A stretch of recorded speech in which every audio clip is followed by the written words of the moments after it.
Cultural myths are a fact of life. Cultural myths are embedded into the fabric of society, right?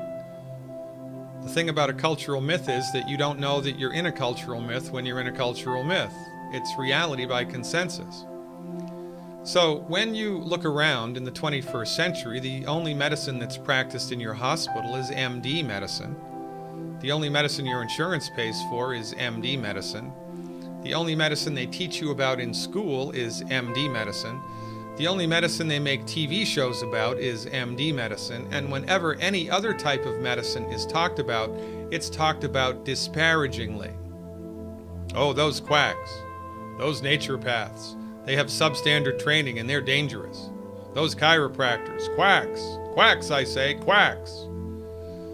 This is an ad hominem argument. Ad hominem arguments do not argue the facts.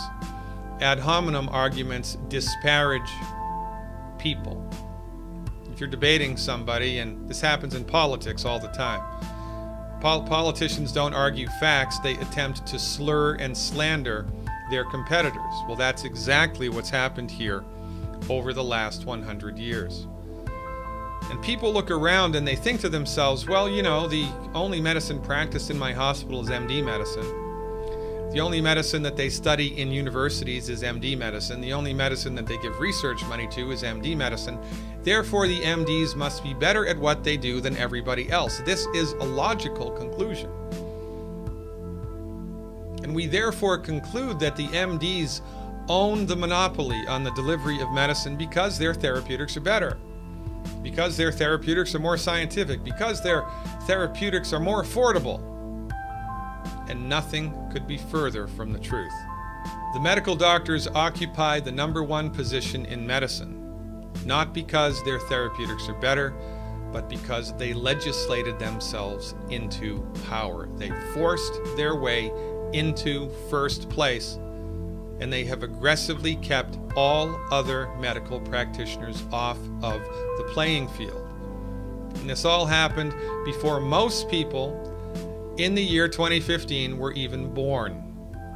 In the early 1900s, something called the Flexner Report changed the way that medicine is practiced here, not only in the United States, but all around the world. In the early 1900s and the late 1800s, there was a relatively level playing field of medicine and nobody had the upper hand. You had the chiropractors, the naturopaths, the homeopaths, the herbalists, and the MDs. And everybody was vying for territory and patients, and nobody had the upper hand. Then the Carnegies came along. Andrew Carnegie and the Rockefellers followed suit. Andrew Carnegie hired a gentleman called Abraham Flexner to go all around the United States and take an inventory of all of the medical schools and all of the hospitals that practiced allopathic medicine. It took Flexner 5 years to do this. He brought the list back to the Carnegies, infamously referred to as the Flexner Report, and the Carnegies gave millions of dollars of free money to the medical schools and the hospitals which practiced allopathic medicine. They also glad-handed legislators to pass laws which made it illegal to practice medicine unless you were an MD practicing allopathic medicine delivering pharmaceuticals.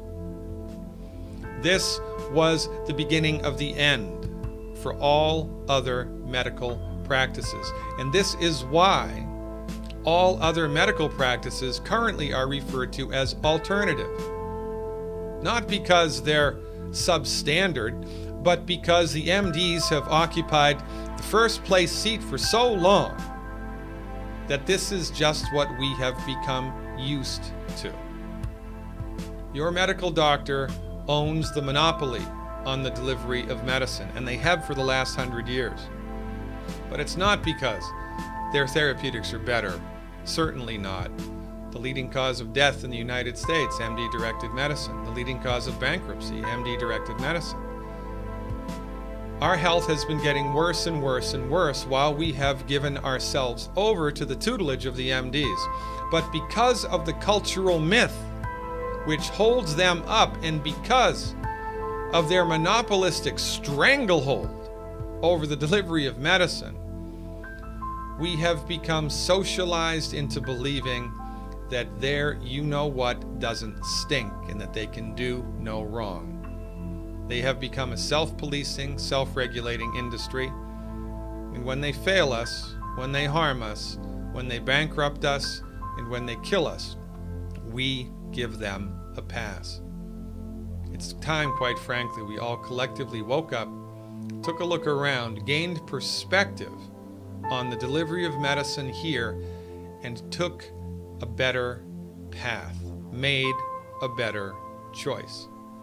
Naturopathic choice, the holistic choice, is a superior choice when it comes to treating chronic disease. We're going to talk about that in the next segment.